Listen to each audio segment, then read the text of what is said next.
Hi everybody. So as we know, green chemistry, it is not a solution for all the environmental problems, but it is a most fundamental approach for the prevention of pollution. Further, it recognizes what are all the improvements made in this area, that is in green chemistry. So far in the previous series, we have seen in brief about the 12 principles, and in the last class we have seen something about the atom economy. Today in this class we will discuss something about designing of safer chemical, that is minimizing the toxicity directly by molecular design. In the sense, it is to predict and evaluate the aspects such as physical properties, toxicity and the environmental fate of these materials throughout the design process. Here, safety in the sense, it is pertained both to the flammability and toxicity. So normally a reaction, a chemical process deals with certain amount of reactants. They are to be converted into products. The reactants can be converted by using certain reagents, and we need a set of reaction conditions. So all these four things, whether it is reactants, the products, the reagents or the conditions, it should be safe. So that is why we have to design for the safer chemicals. Designing safer chemical in the sense, the efficacy of the material should not be compromised. Only the toxicity has to be reduced. So how it could be done? What are all the parameters to be taken care of? Some of the parameters: one, the use of renewable raw materials. Whatever raw material or whatever reactant we take, it should be from a renewable feedstock. But conventionally what we do is, we take all these materials from the petroleum industries. These petroleum refineries, that is, they take the materials from a non-renewable source. Not only that, these materials are non-biodegradable. Secondly, we have to minimize the number of steps in a process. Steps like blocking the groups, protection and deprotection of the groups, temporary modification of the physical and chemical processes should be avoided, so that we can keep the number of steps to a minimum extent. More the number of steps, more the number of chemicals will be used, it will lead to more waste, then automatically the pollution will be created. The third one is the atom economy. What are all the reactants? Whatever reactants we take, so it should be totally incorporated into the product. Then the atom economy will be 100%, no wastage will be there, then no question of pollution will be there. Then using catalytic reagents, in the sense they should not be in the stoichiometric quantities, but it should be in the catalytic quantities. And if at all we use solvents, they should be green solvents. Then only the whatever chemicals that is we make, it will be totally biodegradable and gives a meaning for designing the safer chemicals. So now let us see what are all the tools to be used in green chemistry. Starting with a green starting material so that they will be biodegradable, using a green set of reagents, and the conditions should be green conditions. Whatever methodologies we follow, they should be green methodologies, and if at all we use solvents, they should be green solvents, and the chemical products we produce, it should be safe, that is with respect to flammability and toxicity, and finally it should be biodegradable. So now let me explain this by taking few examples. So to start with, let us take soap and detergent. Among these two materials, normally we prefer detergents. The reason behind this is, detergents gives lather even in hot water, but whereas the soap, it forms a precipitate in hot water. So what are all the ingredients we are using in the detergents? In the beginning, we used to take sodium salts of alkyl benzene sulfonic acids. Here, if the alkyl groups are branched, then naturally they are not degraded. It gives pollution problems. Instead, if we use these alkyl groups as a linear chain, then the sodium salts of linear alkyl benzene sulfonic acids, they are readily degraded. So naturally we should design in such a way that we are using linear alkyl benzene sulfonic acids. Further, in the same type of material, usually we use sodium phosphate for the removal of the hardness of water. What is hardness of water? Which ions are responsible for the hardness of water? If we see, the magnesium and calcium ions are responsible for the hardness of water. So if it has to be removed, a builder material has to be added, and normally we use sodium phosphate as the builder material. But unfortunately, the sodium phosphate is non-biodegradable.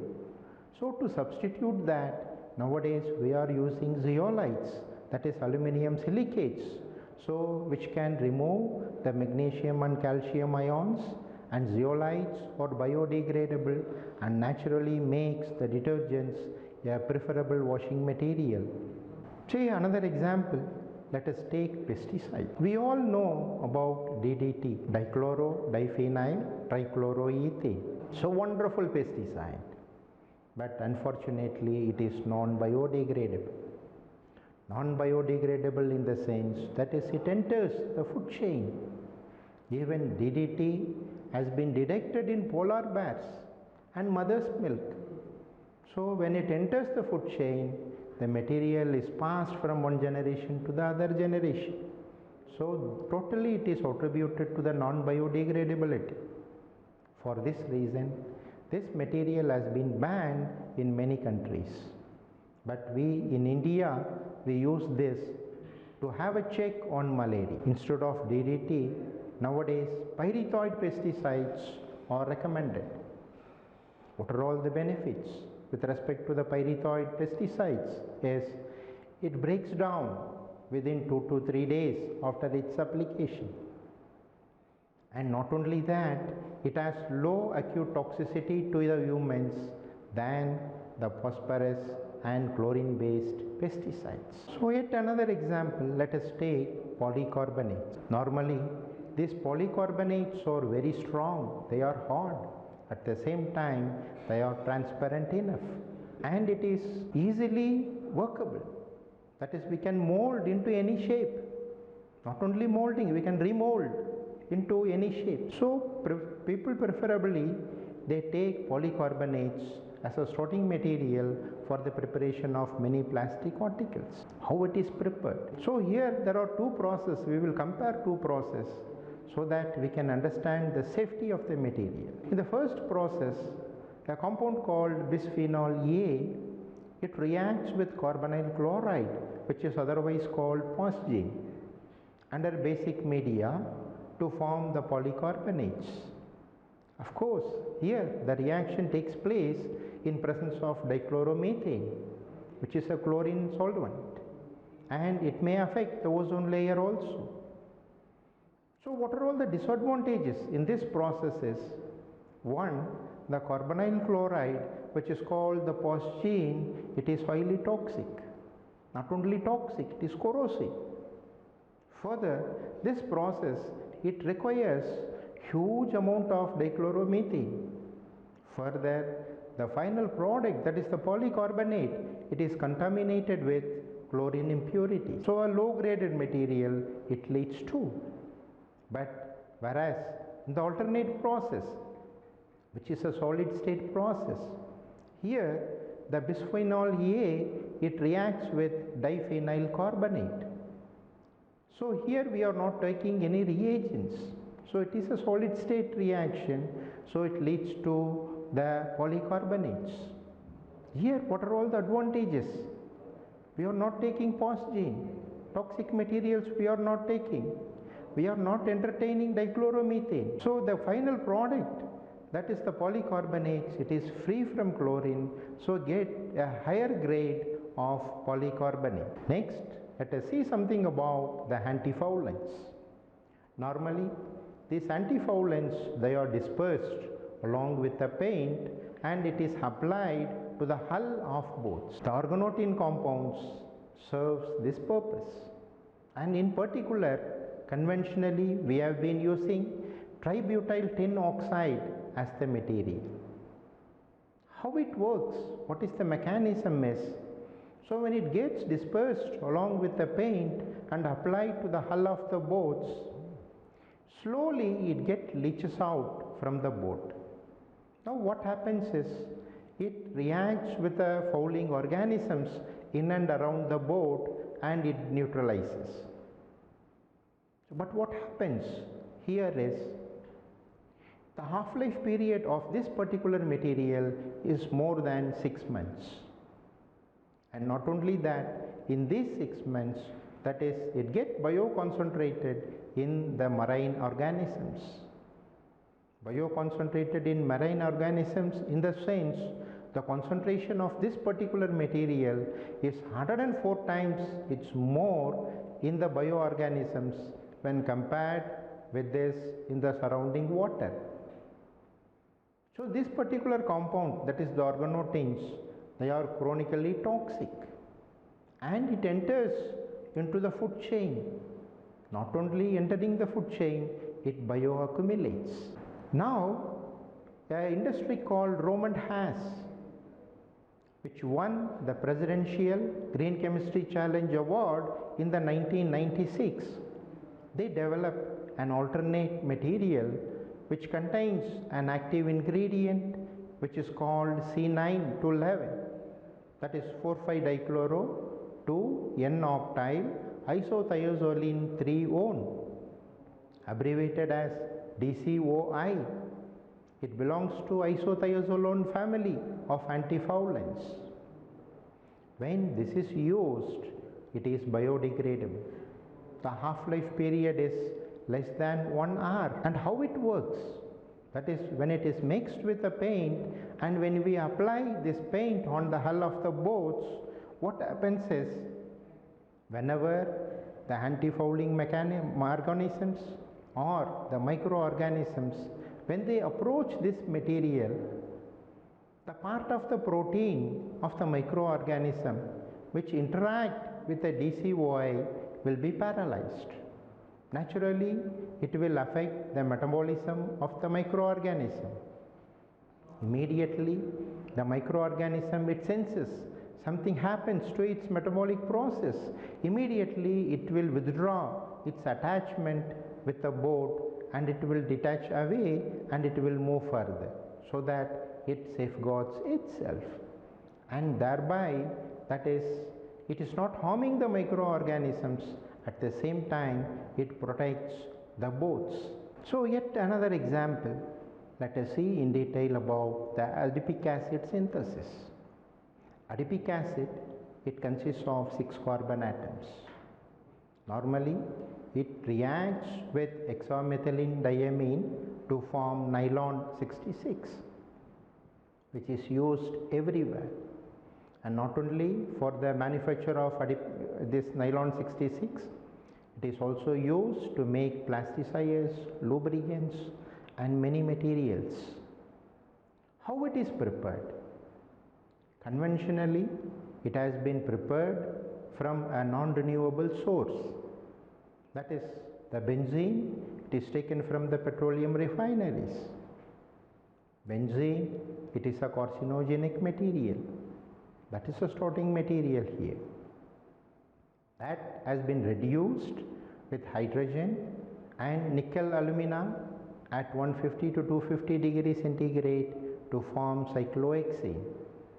This cyclohexane undergoes oxidation in presence of oxygen and cobalt oxides to form cyclohexanol and cyclohexanone. This mixture has been reacted with copper and ammonium vanadate in presence of 60% nitric acid at 60 to 80 degrees centigrade to form adipic acid. In this process, it forms an additional product which is called nitrous oxide. This nitrous oxide, it is a greenhouse material. Further, it takes part in affecting the ozone layer also. So this process, this is the conventional process, which is where we are using the benzene, a carcinogen, and ends up in a product that is nitrous oxide, which affects the ozone layer. Now let us see an alternate route, which is a greener method for the synthesis of adipic acid. Here the starting material is D-glucose, which has been obtained from corn starch. This D-glucose, it is subjected to fermentation in presence of a genetically modified E. coli at 37 degrees centigrade. Initially, it forms a material which is called 𝙤𝙤𝙝𝙬𝙬 acid, followed by gets converted into the protocatechuric acid. This protocatechuric acid undergoes decarboxylation to form catechol, then automatically it gets converted into cis-cis-muconic acid. All these conversions takes place in presence of a biocatalyst, which is the genetically modified E. coli. This cis-cis-muconic acid gets converted into adipic acid by reduction with hydrogen in presence of palladium as the catalyst. See here, there is no carcinogen, there is no greenhouse gas, and totally the process is greener in nature. So adipic acid is produced nowadays in this method. As a final example, let us see the synthesis of methyl methacrylate, which is used to form polymethyl methacrylate polymers. In this process, in the conventional method, we use acetone as the starting material. It is added with hydrogen cyanide, where it forms cyanohydrin of acetone. This cyanohydrin of acetone further reacts with methanol and sulfuric acid to form methyl methacrylate. So overall, in this process, the atom economy is only 47%. Further, hydrogen cyanide and concentrated sulfuric acid, we are taking in stoichiometric ratios, and it leads to a lot of waste materials. As a greener alternative method, nowadays methyl methacrylate, it is prepared from methyl acetylene.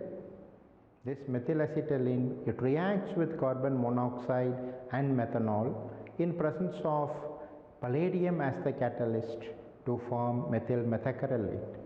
Here, in this reaction, the atom economy is 100%, in the sense there is no waste material, so it won't harm the environment. As a result, there is no pollution. So hope you understood in this class about the designing of safer materials. That is, whatever reactants we take, it should be safe. Whatever product we form, and along with the reagents and the reaction conditions, it should be totally safe, and it should be taken care of in the designing process itself, so that it won't harm the final product and the environment. Okay, let us see in the next class something about the microwave addition reactions. Thank you.